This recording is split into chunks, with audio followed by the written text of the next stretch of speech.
आप देख रहे हैं टुडे स्टोरी 2.0। फिर से हाजिर हूँ आपके सामने एक और नया डरावना किस्सा लेकर। नए दर्शकों से निवेदन है, अगर आपको डरावनी कहानियाँ सुनना और देखना पसंद है तो चैनल को आज ही सब्सक्राइब करें।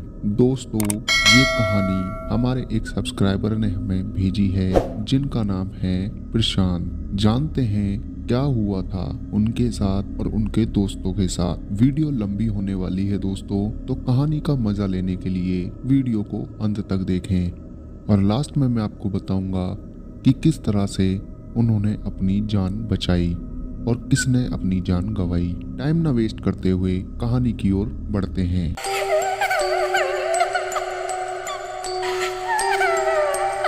रात के 12 बज रहे थे। पूरा शहर गहरी नींद में सोया हुआ था। अमावस की काली रात में जहां हाथों हाथ नहीं सूझ रहे थे, एक अकेली लड़की सुनसान सड़क के बीचों बीच चले जा रही थी।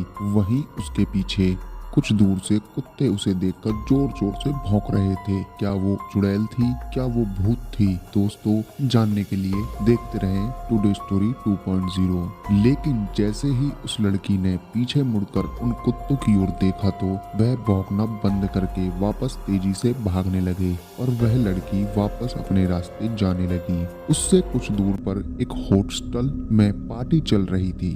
दरअसल उस होटल में एक बड़ा सा पब यानी बार था जहां पर नाइट पार्टी चल रही थी। वहां अंदर का दृश्य स्वर्ग जैसा था। शराब और शबाब दोनों मौजूद थे। डीजे वाला तेज आवाज में गाना चला रहा था जिस पर सभी मगन होकर नाचे जा रहे थे। वहीं कुछ लोग जो एक दूसरे को गर्लफ्रेंड बॉयफ्रेंड बताते हैं अपनी रासलीला में खोए हुए थे। बार में हर तरह की शराब भरी पड़ी थी जिसे वेटर सबको सर्व कर रहा था। वहीं चार दोस्तों विस्की पीते हुए बैठे हुए थे। प्रवण, आदि, विक्रम, सुमित। उनकी नजर बार में बैठे लड़कियों के ऊपर थी।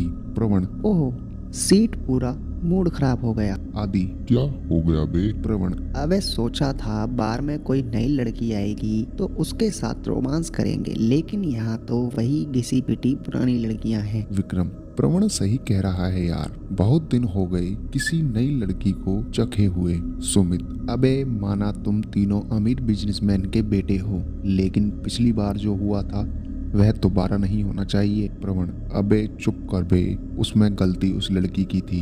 अगर चुपचाप हमारा साथ देती तो उसे भी मजा आता और हमें भी, लेकिन नहीं। विक्रम: बे चुप करो तुम लोग, जो चढ़ी थी उसे भी उतार दिया यार। वह चारों बात ही कर रहे थे कि बार का दरवाजा खुला और एक लड़की अंदर आई। पार्टी के अनुकूल छोटे छोटे कपड़े, चेहरे पर मेकअप पर आंखों में तेज चमक। वह लड़की बला की खूबसूरत लग रही थी। वह शायद पहली बार इस पब में आई थी, इसलिए उसे थोड़ी परेशानी हो रही थी।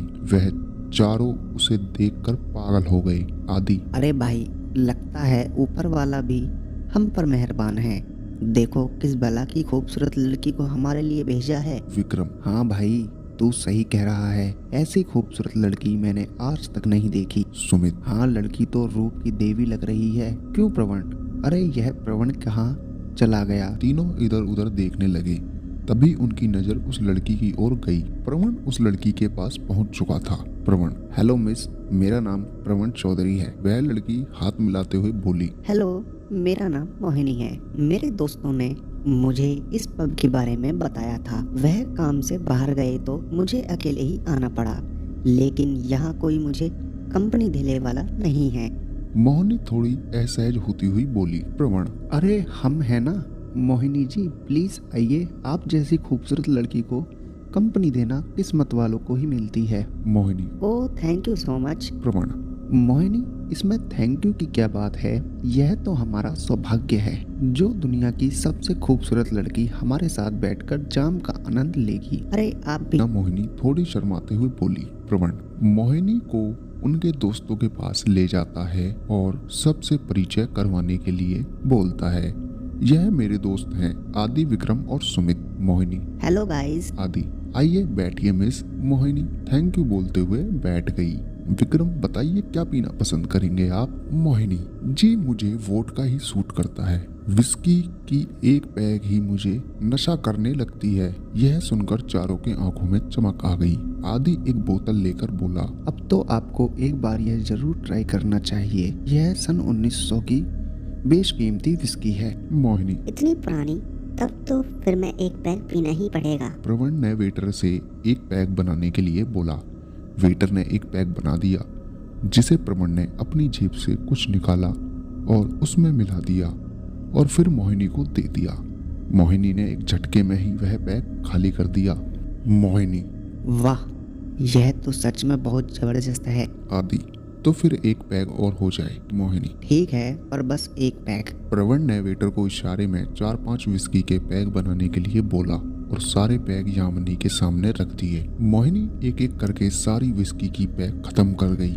जैसा उसने बताया था वैसा ही हुआ। मोहिनी को तेज नशा चढ़ने लगा था। वह डीजे में गाने को सुनकर वहां डांस करने चली गई। इधर प्रवण, आदि, विक्रम, सुमित मोहिनी को खा जाने वाली नजरों से देख रहे थे। वह भी मोहिनी के साथ डांस करने चले गए।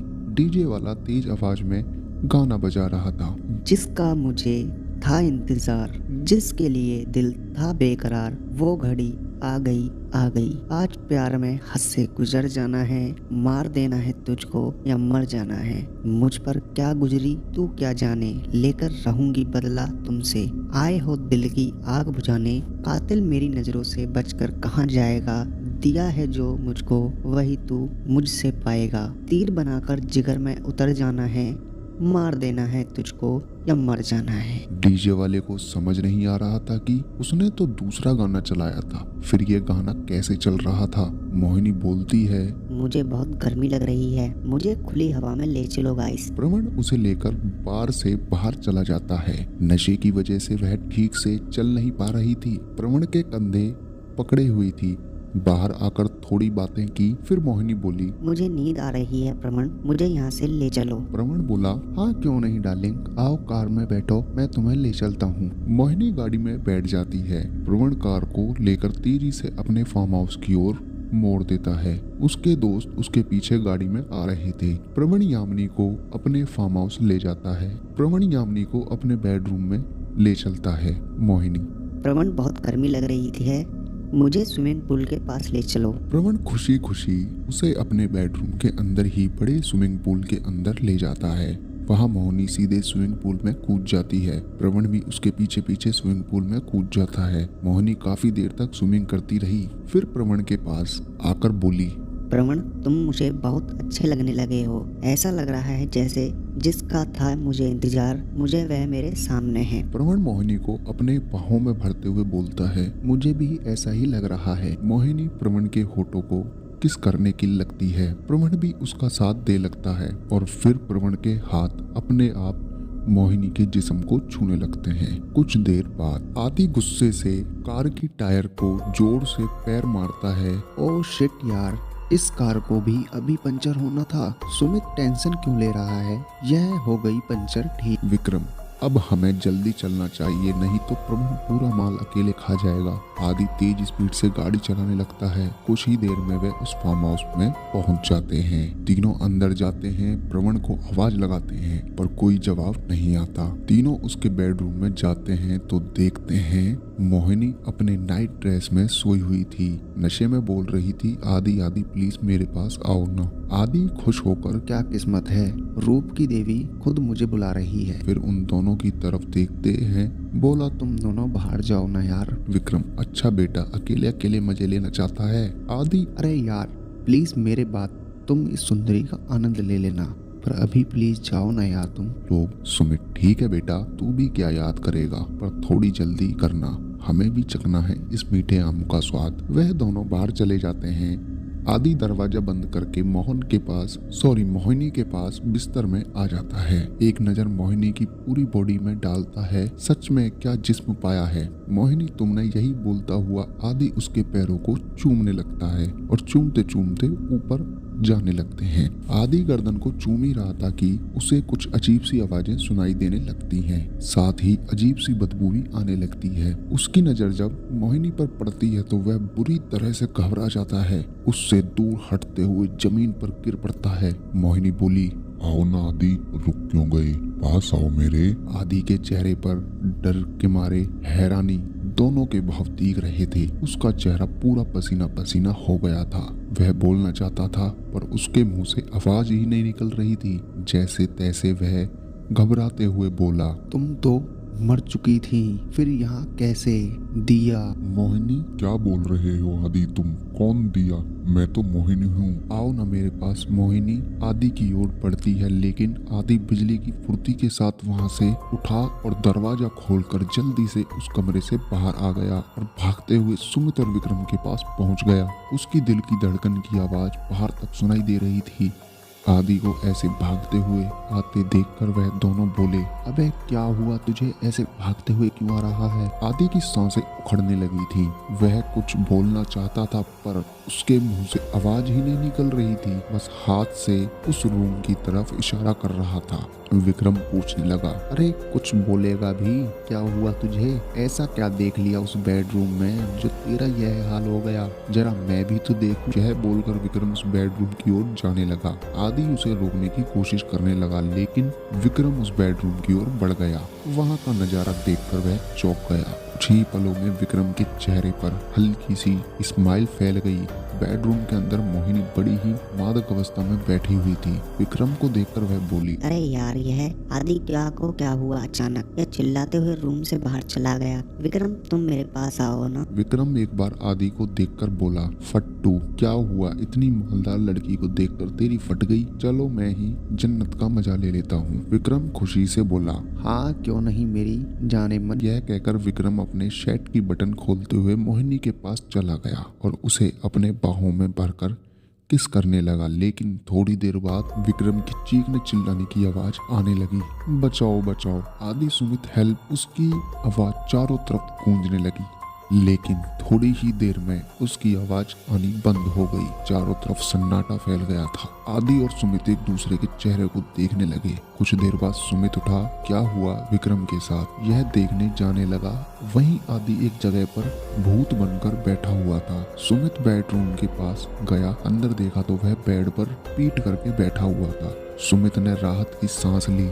उसके पास जाने लगा और बोला, यह सब क्या था विक्रम? हमें डराने की कोशिश कर रहे थे। लेकिन विक्रम कुछ नहीं बोला। तो सुमित ने विक्रम के कंधे पर हाथ रखा तो विक्रम वहीं बेजान लाश की तरह गिर पड़ा। उसके पूरे चेहरे पर मांस निकला हुआ था। उसकी छाती को किसी ने नुकीली चीज से फाड़ा हुआ था। सुमित यह देखकर चीख पड़ा। उसकी जान हलक में आ गई थी। वह वहां से भागना चाहता था पर दरवाजा सटाक से बंद हो गया। साथ ही लाइट भी बंद हो गई। सुमित डरते डरते जेब से मोबाइल निकाला और तेजी से दरवाजे की ओर भागने लगा लेकिन किसी चीज से वह टकराकर नीचे गिर पड़ा और मोबाइल उसके हाथ से छूटकर दूर जा गिरा। सुमित डरते हुए उठा और मोबाइल की ओर बढ़ने लगा। झुककर जैसे ही मोबाइल उठाकर सामने देखा तो डर के मारे कांप गया। उसके सामने एक बेहद बदसूरत और भयानक चुड़ैल खड़ी हुई थी। उसके आधे चेहरे पर कीड़े मकोड़े रेंग रहे थे जो उसका मांस खा रहे थे, जिसे देखकर कोई भी भयभीत हो जाए। आधा चेहरा बहुत सुंदर था। सुमित उसे देखकर बोला, दिया तुम नहीं, यह नहीं हो सकता। तुम तो मर चुकी थी, फिर याद कैसे? नहीं, मैं सपना देख रहा हूँ। मोहिनी वापस अपने नॉर्मल रूप में आते हुए बोली, यह क्या बोल रहे हो सुमित? मैं तो मोहिनी हूँ। कौन दिया? सुमित, दिया मुझे माफ कर दो।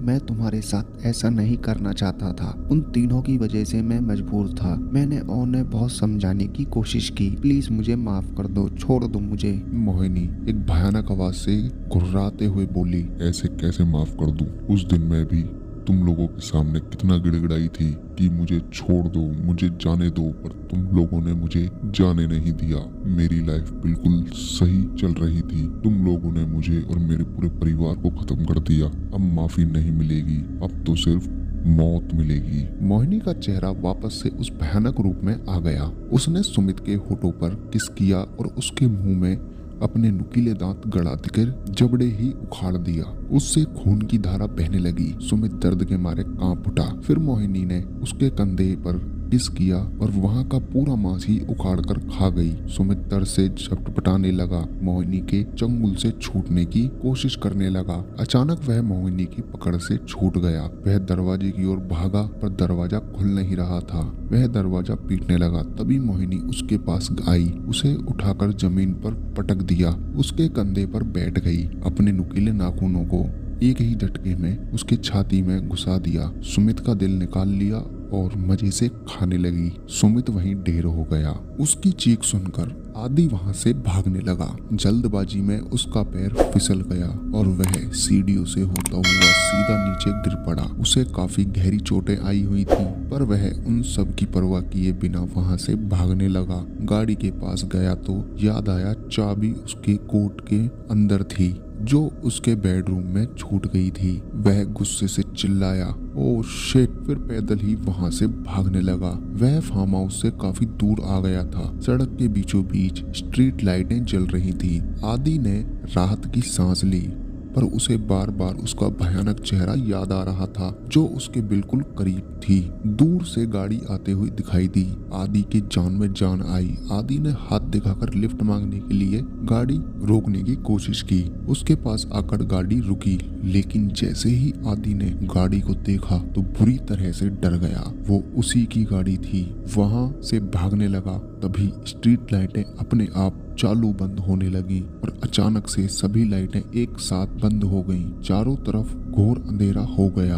आदि वहीं डर के मारे खड़ा हो गया। उसे उस दिन की सारी बातें याद आने लगी। आदि भीख मांगते हुए बोला, दिया प्लीज मुझे माफ कर दो। मैं उस दिन पागल हो गया था नशे की वजह से। प्लीज मुझे माफ कर दो। मैं यह सब नहीं चाहता था। वह सुनकर एक भयंकर और दर्द से भरा हुआ आवाज आदि के दोनों कानों पर पड़ी। तुम चारों की वजह से आज ही मेरी यह हालत हुई है। नहीं कर सकती तुम लोगों को माफ। तुम लोगों ने मेरी जिंदगी बर्बाद कर दी। मेरे साथ मेरे परिवार की भी जिंदगी खत्म कर दी। कर सकते हो वह सब वापस? नहीं ना। अब तुम लोगों को माफी नहीं मिलेगी। अब तो सिर्फ मौत मिलेगी। मोहिनी अचानक से आदि के सामने आ गई। उसके सर पर खून सवार था। उसने एक ही झटके में आदि का सर अपने दोनों हाथों से फोड़ दिया। खून की सारी बूंदें मोहिनी के चेहरे पर फैल गईं। आदि वहीं बेजान होकर गिर पड़ा। मोहिनी कुछ देर तक वहीं गुस्से से चिल्लाती रही। फिर एक गहरी सांस लेते हुए वापस मुड़ी और उसी अंधेरी सड़क से गायब हो गई। दोस्तों, मोहिनी यानी दिया ने अपना बदला पूरा किया और अपना बदला इन चारों से ले लिया। जैसे इन्होंने दिया को मारा था, जोर जबरदस्ती दिया के साथ की थी, जिससे उसका पूरा परिवार खत्म हो गया। दिया ने आज वो बदला पूरा ले लिया है। दिया, लेकिन ऐसा कहते हैं दिया आज भी उन रोडों पर घूमती रहती है और ऐसे ही भटकती रहती है। आज भी दिया को एक तरह से मुक्ति नहीं मिली है, क्योंकि जो उसके साथ हुआ वो किसी के साथ ना हो। मैं सभी से यह अनुरोध करता हूँ, अगर आप शराब पीकर ऐसी कोई हरकत करते हैं तो प्लीज ऐसा ना करें, क्योंकि ये आपकी जिंदगी का सवाल भी हो सकता है। आई होप दोस्तों वीडियो अगर आपको अच्छी लगी है, वीडियो को लाइक कर दें, चैनल को सब्सक्राइब कर लें। मिलते हैं ऐसी डरावनी और भयानक कहानी के साथ। जब तक के लिए जय हिंद, जय भारत।